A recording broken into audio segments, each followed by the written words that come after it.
Salam alaikum. Alors, vidéo pour essayer de vous faire comprendre que le Coran, ok, on ne peut pas mettre le Coran au même niveau que la Bible. Déjà parce que dans la Bible, il y a beaucoup de choses fausses. Mais beaucoup, hein. C'est hallucinant. J'ai lu, bon, j'ai parcouru pas mal de choses dans la Bible, ok, parfois intensément, parfois moins. J'ai parcouru, ou voire même lu, quelques livres apocryphes, mais à aucun moment je peux mettre ces livres au même niveau que le Coran. C'est impossible. C'est impossible. Alors, c'est pour ça que je dis, la priorité, c'est le Coran. Moi, personnellement, la Bible, c'est la récréation. C'est-à-dire, il faut prendre vraiment ça avec beaucoup de pincettes. Ok? Déjà, on va voir des versets qui nous parlent de la prévalence du Coran. Par exemple, le 59, 21. Si nous avions fait descendre ce Coran sur une montagne, tu l'aurais vu s'humilier et se fendre par crainte d'Allah. Et ces paraboles, nous les citons aux gens afin qu'ils réfléchissent. On voit bien que ce Coran, c'est pas n'importe quoi. Et maintenant, ce verset que tout le monde connaît, hein, sur la prévalence du Coran. Mais on va aller chercher, étudier cette racine de mots. Et on va voir que cette racine de mots est niée que 2 fois dans tout le Coran. Alors, je ne vais pas lire tout le verset parce que c'est juste le mot qui va nous intéresser. C'est la sourate 5, verset 48. Et sur toi, Mohammed, nous avons fait descendre le livre avec la vérité, pour confirmer le livre qui était là avant lui, et pour prévaloir sur lui. Alors, c'est prévaloir qui va nous intéresser. Juge donc parmi eux d'après ce qu'Allah a fait descendre, ne suis pas leur passion, loin de la vérité qui t'est parvenue.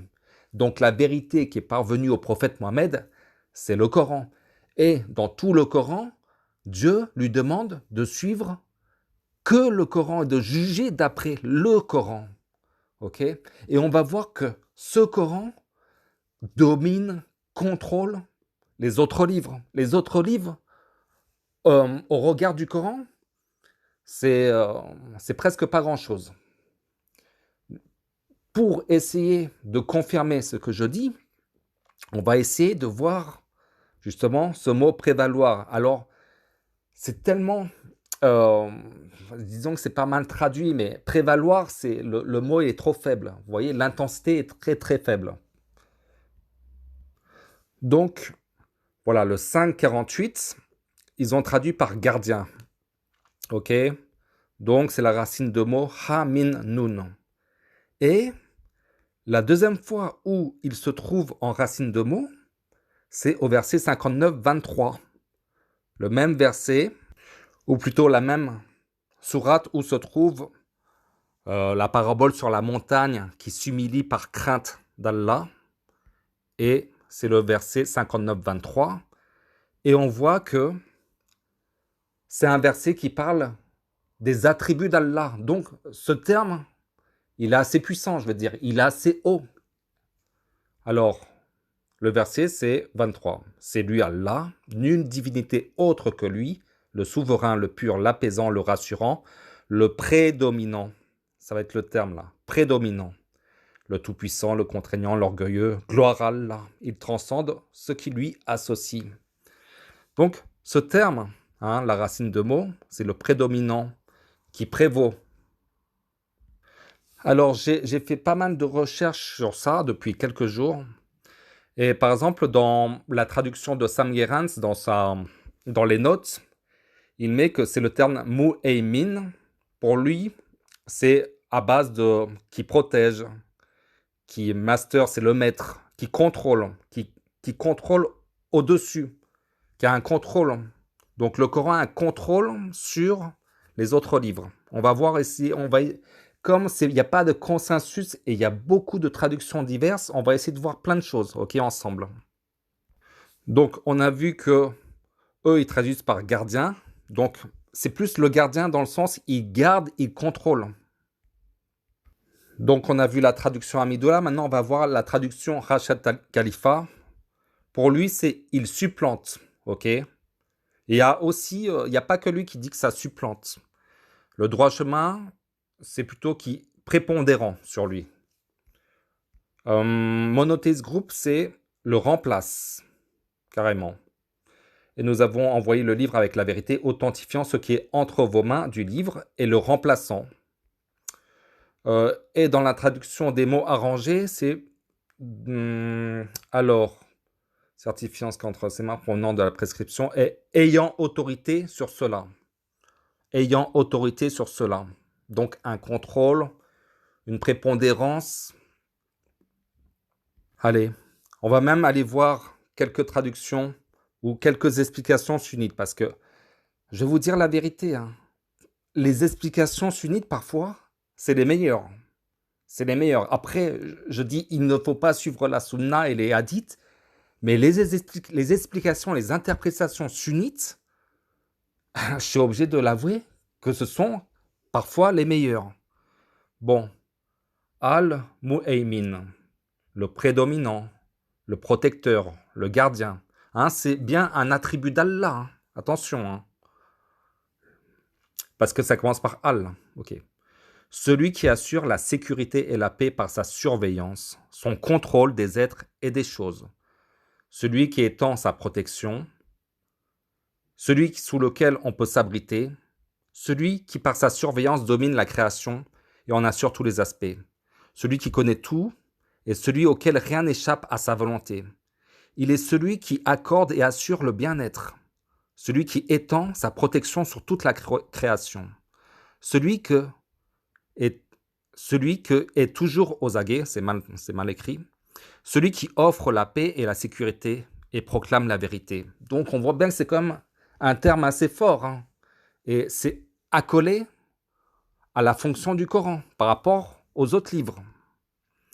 Alors la racine étymologique, al-mu'min, connote la surveillance, le contrôle, la protection, la garde, être témoin de et assurer la sécurité et la paix, celui qui détermine ce qui est vrai. Ok, la racine de mu'min a pour origine la même racine que al-mu'min. La même racine que al-mu'min. Ah bon.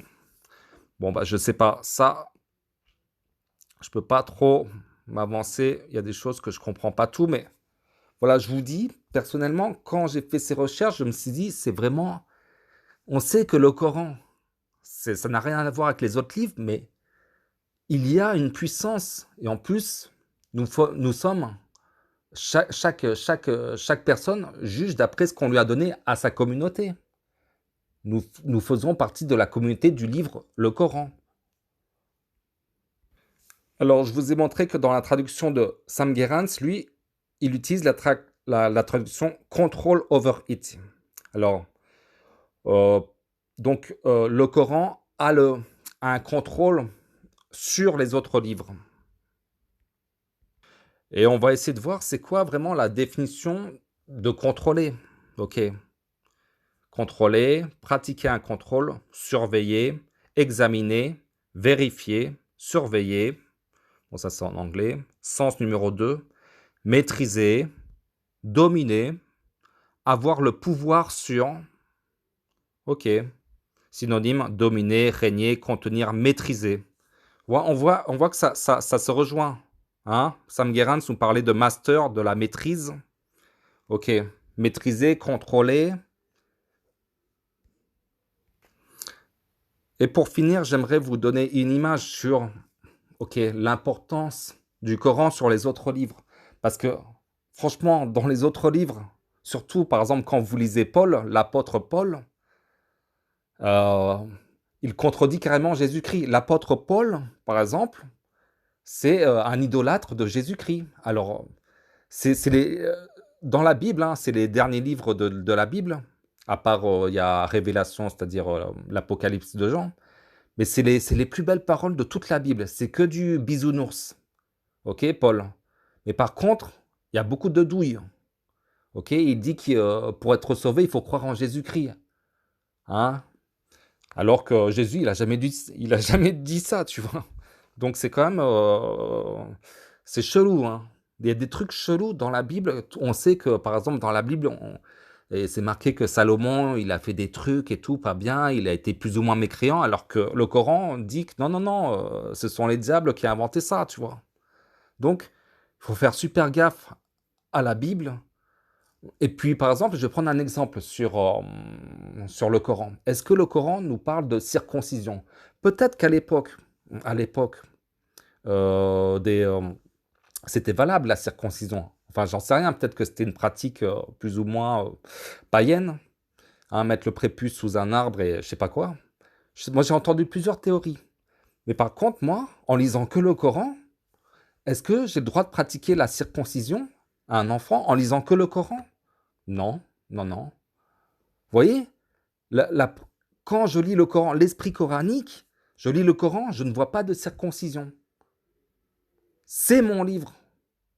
Et je ne veux pas faire un tour dans la Bible pour essayer de trouver mon désir. Et maintenant, pour finir avec cette image de contrôleur, je vais prendre ce contrôleur de train qui contrôle les passagers. Admettons que le Coran est le contrôleur et qui regarde au-dessus des autres livres, ok, des apocryphes, etc. Vous voyez à quel point c'est... si tu veux suivre Dieu, c'est suis le Coran, ok? Les autres livres, c'est de la récréation parce qu'il y a tellement eu de manipulation, tellement eu de, bah, je sais pas, il y a des trucs chelous. Vraiment, il y a des trucs chelous entre les évangiles, les 4 évangiles qui ont des 4 histoires différentes. Lesquelles croire? Au final, oui, il y a des leçons. Peut-être que tout n'est pas faux, mais ça ressemble beaucoup plus à des hadiths qui ne sont pas vraiment, disons, interdites par Dieu d'y jeter un coup d'œil, mais et il nous dit, bon, c'est le Coran, hein, c'est le Coran qu'il faut suivre. Le prophète Mohammed, si on fait partie de la même communauté que le prophète Mohammed et de ce livre, on suit que le Coran. Et on ne mélange pas tout et on ne met pas à pied d'égalité ce qu'il y a dans la Bible. Notamment sur des trucs, le Dajjal, le Mahdi, les trucs comme ça qui sont de l'ordre, à mon avis, des opérations psychologiques pour détourner les gens, en fait, finalement. Voilà. Allez, je vous dis à bientôt, Inch'Allah. Salam alaikum.